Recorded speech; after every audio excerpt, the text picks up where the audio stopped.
Ito yung proper format ng waiver. Ngayon hinahamon ko si Mayor Duterte, pirmahan mo tong waiver na ito nang sa ganon malaman natin once and for all kung ano ang nalalaman nung bank account mo dyan sa BPI Julia Vargas. At ito yung hamon ko.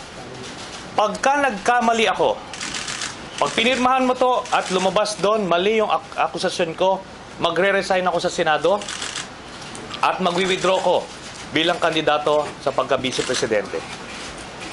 Yan ang hamon ko sa kanya.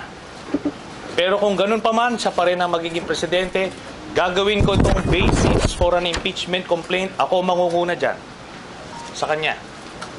Kaya ngayon pa lang, harapin mo na itong issue na to.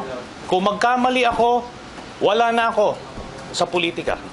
Pwede siya magtago sa legalities. Pero alam nyo, no, dito sa issue na to, natanggal yung yabang niya natanggal yung tapang niya Suddenly, nagtatago siya sa legalities, kagaya nung ginagawa nun ni Vice President Binay.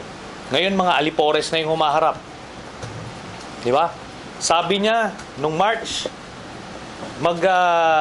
i-issue siya ng waiver, hinahamon niya yung ibang mga candidates. Ginamit namin yung waiver na sinayna niya, hindi tinanggap ng bangko. So, press release lang yon, propaganda lang yon, like everything they've been doing so far. I stand by my track record. Hindi ito ang first time na ginawa ko ito.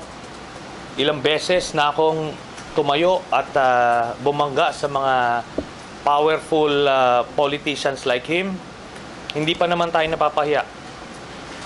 At sa akin dito, importante lang Ngayon, yung issue na bakit ngayon lang ito. Alam nyo kung nakuha ko ito nung January ko ito nilabas. Pero ngayon ko lang po ito nakuha. Last week lang, to be specific. Once and for all, para matapos na. Di ba? Maganda naman yun Kung hindi ito totoo, you have the chance to get rid of a Senator Trillanes. Forever. Di ba? Ilabas mo. Pirmahan mo.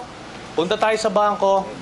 Pag mali ako, immediately, I will resign on the spot. And I will withdraw my candidacy as Vice President. Mayor Duterte, tigilan mo na yung drama, pirmahan mo na yung waiver. Tapos na.